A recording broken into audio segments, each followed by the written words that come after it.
Ako po si Daisy Lacanlale ng Pampanga.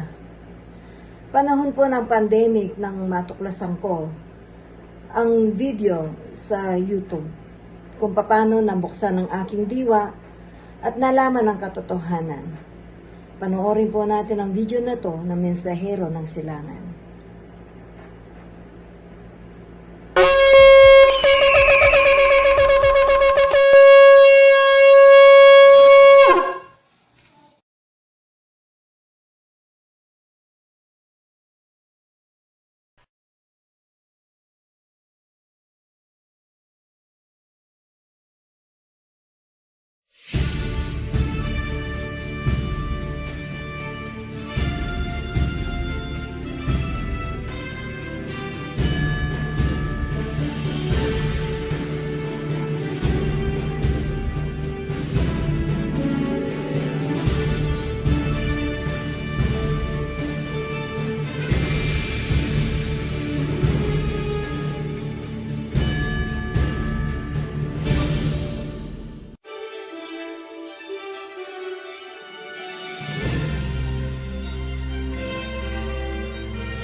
Masayang bati mga Ophirians.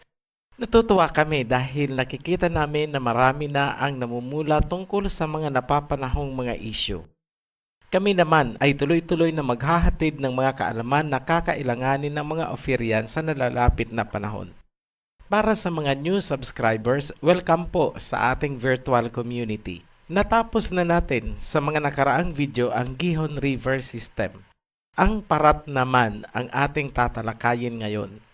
Ang salita pa rin ni Propeta Isaiah ang ating patnubay kung saan sinabi niya sa Isaiah chapter 30 verse 25, "Upon every high mountain are rivers and streams." Sa mga nag-aabang ng Pison River, ipapahuli po natin yan. Kumbaga, magsisimula tayo sa mga appetizers. Saka natin ibibigay ang main course. Magpatuloy na po tayo sa Parat River System.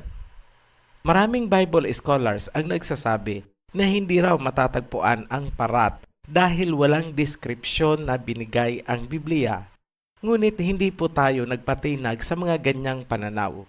Noong ginamit natin ang salita ni Propeta Isaiah, nakita natin na ang Parat ang pinakamadaling hanapin dahil ito ay buong buo at tuloy-tuloy ang mga segments na parang train o tren sa Tagalog. Ito ay nanggagaling sa North Pole papunta hanggang South Pole. Simulan natin sa kahulugan ng salitang parat.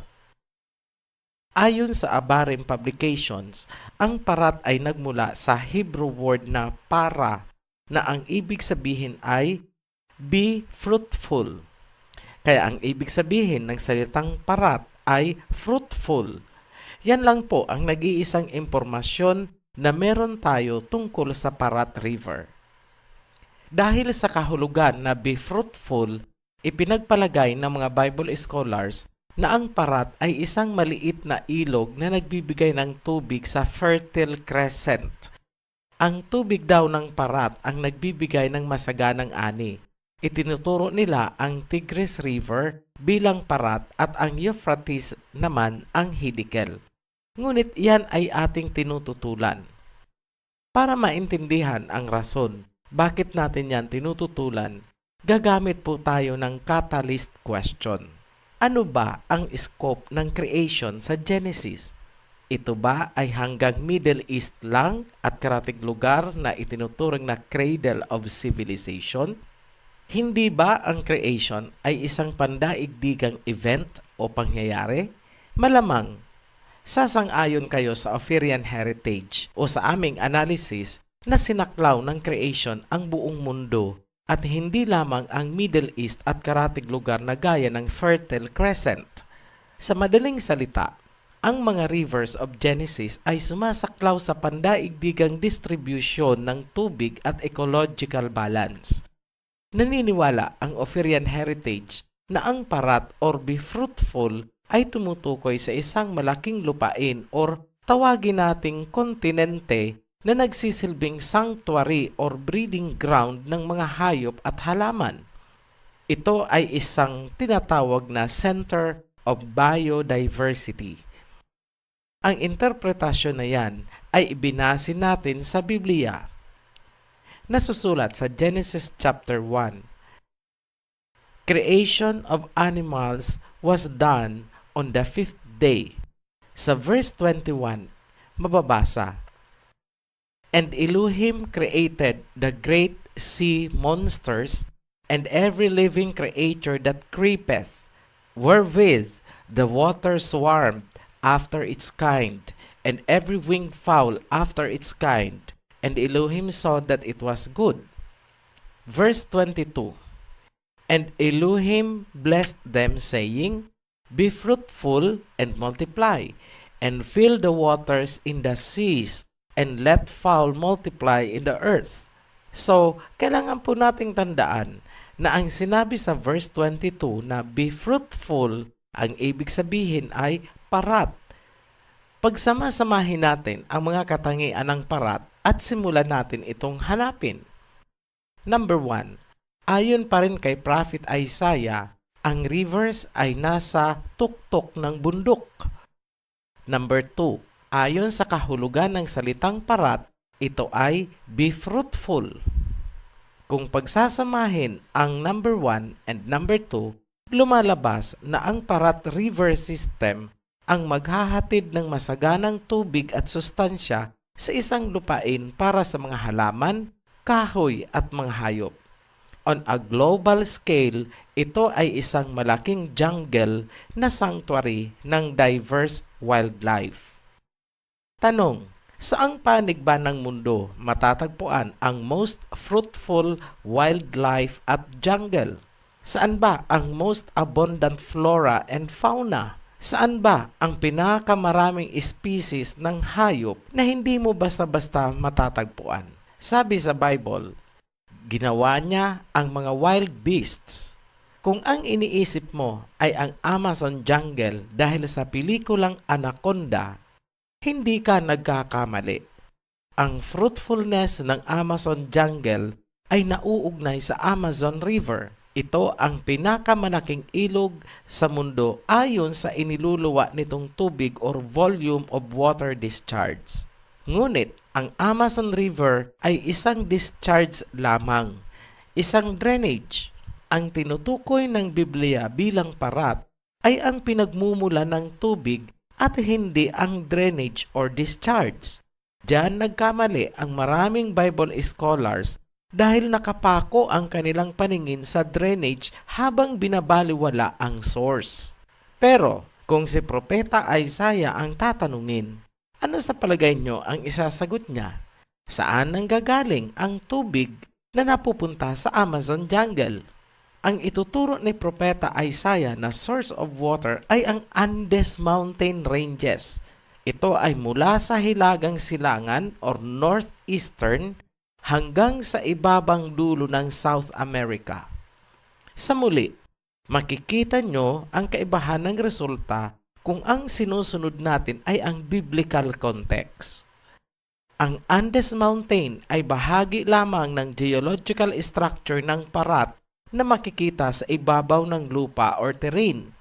Ngunit, kung papansinin natin, ang geological structure ay hindi natatapos sa South America. Sa mga may alam kung paano gamitin ang Google Earth, subukan niyong titigan mabuti ang buntot ng Andes Mountain na nasa South America. Kapansin-pansin na may bahagi ito na gumapang sa ilalim ng dagat at tumawid papuntang Antarctica.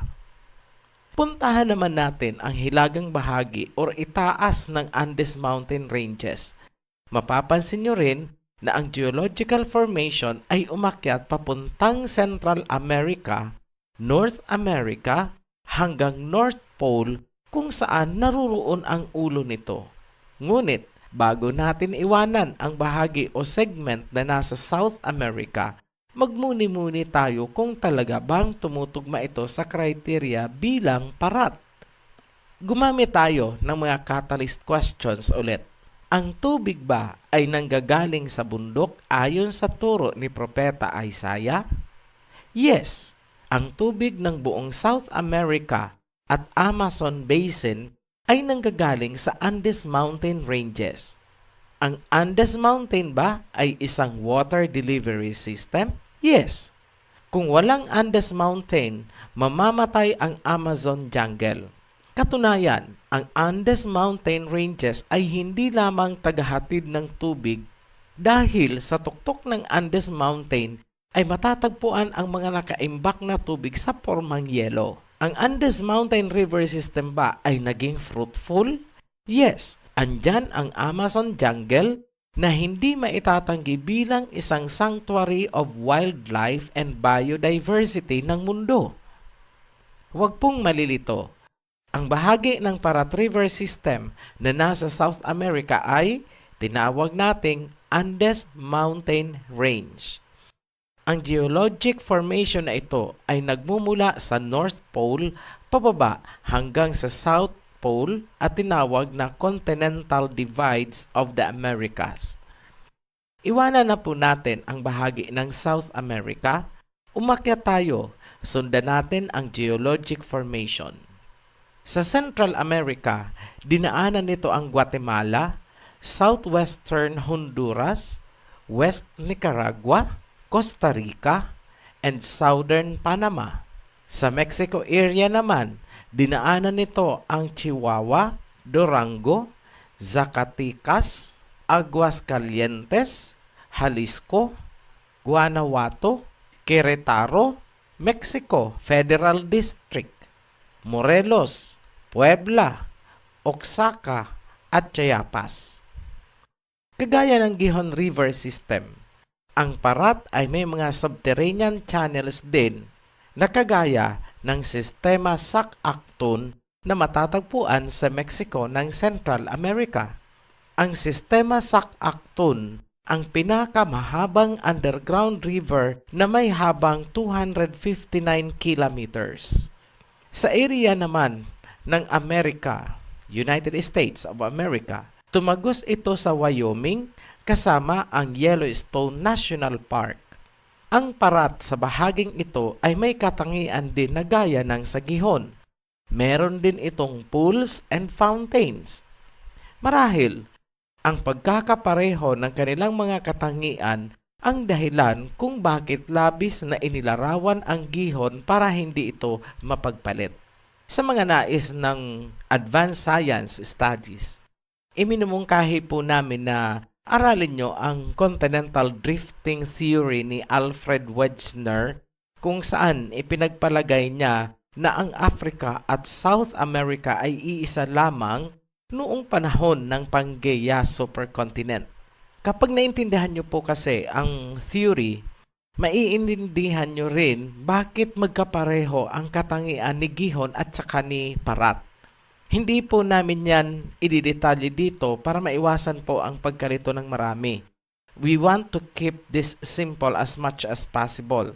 So, dadaanan natin ang theory ni Wegener pagdating po natin sa creation series. Maglalabas po tayo ng creation series in the future. So, bumalik po tayo. Dumaan din ang Parat sa bahagi ng Colorado kung saan matatagpuan ang pinakamataas na tuktok nito sa North America. Ang Grand Canyon ay bahagi ng Parat System. Paakyat mula sa bahagi ng Colorado, ang bahagi ng Parat ay tinawag na Rocky Mountain. Mula sa Rocky Mountain, dumiretso na ito sa Canada at sinakop ang Waterton Lakes National Park hanggang sa North Pole. Sa pangkalahatan, ang Parat River System ang main source na pinagkukunan ng tubig ng bawat bansa na dinaanan nito. Sa geography, ito ay tinawag na continental divides. Kung hindi susuriin ang papel na ginagampanan ng continental divide sa distribution ng tubig, hindi mo aakalain na ito pala ang Parat ng Genesis. Mula naman sa pananaw ni Propeta Isaiah, ang Parat ay isang river mountain at ito ay isang water tower na nag-iimbak ng tubig sa pormang yelo. Hindi rin nakapagtataka kung bakit hindi na ito gaanong inilarawan sa Biblia. Ito ay sa kadahilanang madali lang itong matukoy kung susundin ang patnubay ni Propeta Isaiah na nakasulat sa Isaiah 30 verse 25.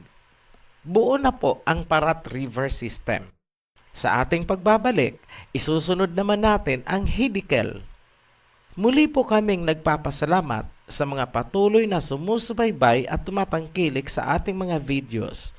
At sa mga bagong subscribers, welcome po sa ating virtual community of free thinkers. We are one in spirit. Naniniwala po ako na ikaw na nanood ay maraming katanungan at unti-unting nabubuksan ang iyong diwa. Kung nais mong magpatuloy, subaybayan ang nasabing video ng Mensahero ng Silangan. I-follow lang ito, i-share at i-subscribe. Maraming salamat po.